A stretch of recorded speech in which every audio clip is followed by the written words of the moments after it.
Guys, nagsidatingan na yung mga nagraralista. Ito na mga nagrarally. Oh, grabe ang dami nila. Oh.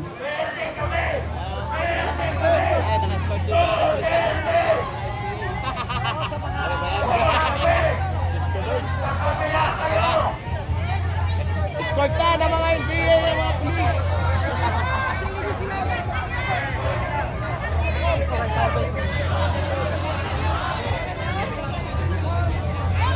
Ayan, nagkakainitan na po dito mga magsano. Grabe, ito pala yung mga supportang ni Sara Duterte.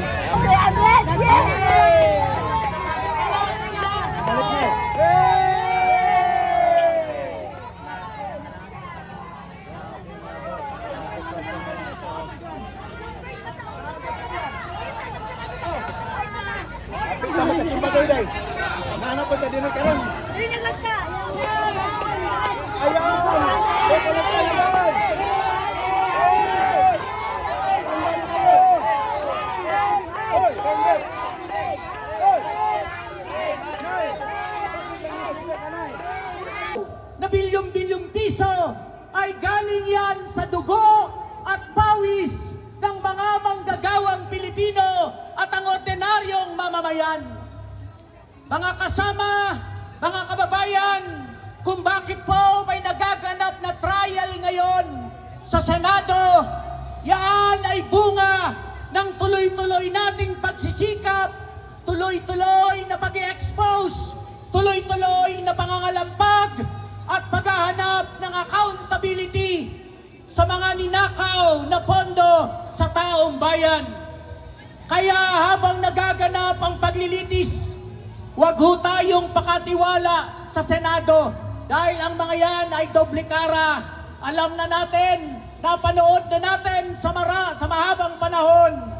Importante ngayon ang tuloy-tuloy na pagkilos, tuloy-tuloy na pagbabantay ng mga manggagawa at ordinaryong Pilipino na lugmok sa napakatinding kahirapan, napakataas na presyo ng mga pangunahing bilihin. Marami sa atin ay walang trabaho, pero ang mga opisyal ng gobyerno ay nagpipiesta sa pagnanakaw mula sa ating dugo at pawis sa pamamagitan ng pagkolekta ng tax. Mga kasama at mga kababayan, importante din ay paliwanag natin sa ating mga kababayan na hindi lang simple tayong naghahanap ng accountability. Araw-araw na-expose sa ating lahat na bulok ang sistema, bulok na bulok ang kumakatawang sistema, bulok na bulok ang mga burokrata kapitalista, at habang hirap na hirap ang mga ordinaryong manggagawa at mga Pilipino.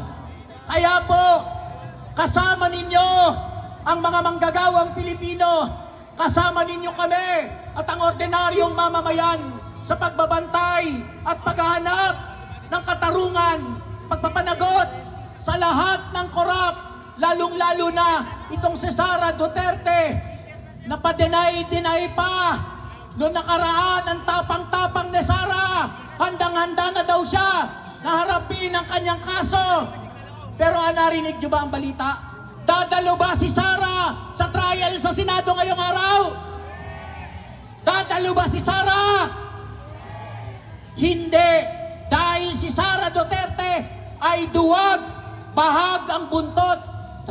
Dahil alam niya na guilty siya sa pagnanakaw sa pondo ng taong bayan.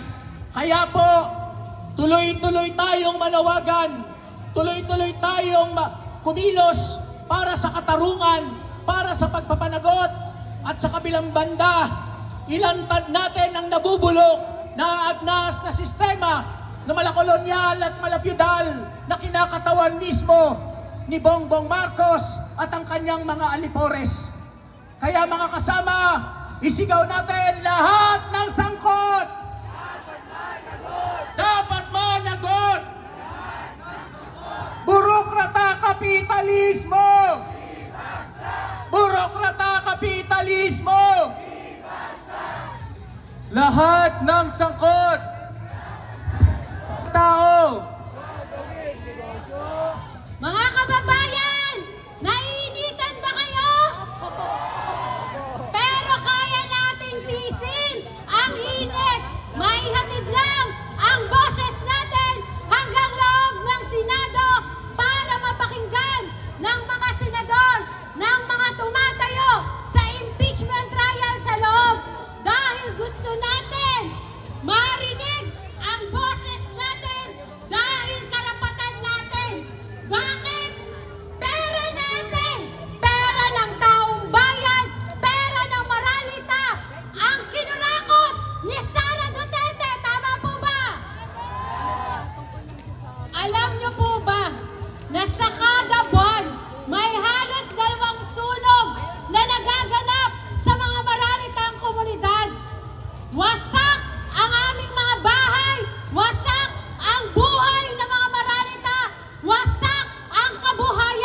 pagsikmura ng mamamayang Pilipino.